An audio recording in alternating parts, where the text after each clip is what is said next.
প্রদেশ কংগ্রেসের উদ্যোগেও স্বামী বিবেকানন্দের জন্মদিবস তথা যুব দিবস উদযাপন করা হয়। এদিন সারা রাজ্যে পৃথক পৃথক কর্মসূচি হয়। আগরতলায় প্রদেশ কার্যালয়ের সামনে স্বামীজির প্রতিকৃতিতে শ্রদ্ধা জানান দলীয় নেতাকর্মীরা। পরে নেশামুক্ত সমাজ গড়ার বার্তা নিয়ে তারা মিছিল বের করে। প্রদেশ কংগ্রেস সভাপতি আশিস কুমার সাহা কর্মসূচিতে উপস্থিত ছিলেন। স্বামী বিবেকানন্দের 162তম জন্মদিবস, এই উপলক্ষে ত্রিপুরা প্রদেশ কংগ্রেসের উদ্যোগে বিভিন্ন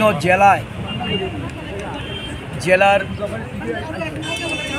কংগ্রেস নেতৃত্ব, যুব কংগ্রেস, NSUI, মহিলা কংগ্রেস, সেবা দল এবং আমাদের অন্যান্য শাখা সংগঠনগুলি আজকে এই যুব দিবসকে যথাযোগ্য মর্যাদার সঙ্গে স্বামীজির প্রতিকৃতিতে পুষ্পার্ঘ্য অর্পণ করে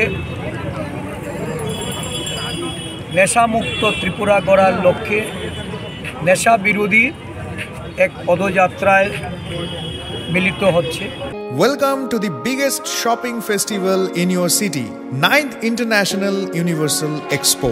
প্রথম 8 বছর ব্যাপক সাড়া জাগানোর পর এবছর ইউনিভার্সাল অ্যাডভার্টাইজিং এর উদ্যোগে এবং অল ত্রিপুরা মার্চেন্ট অ্যাসোসিয়েশনের সহযোগিতায় আগরতলা চিলড্রেন্স পার্কে এই এক্সপো চলবে 5ই জানুয়ারি থেকে 23 জানুয়ারি 2024 পর্যন্ত, রোজ দুপুর 12টা থেকে রাত্রি 9টা অবধি, যেখানে আপনি পাবেন থাইল্যান্ড, আফগানিস্তান, টার্কি, বাংলাদেশ সহ ভারতবর্ষের বিভিন্ন রাজ্যের নানা আকর্ষণীয় এবং আনকমন সামগ্রী। থাকছে বিশাল ফুড কোর্ট এবং প্রতিদিন জমজমাট কালচারাল ইভেন্টস।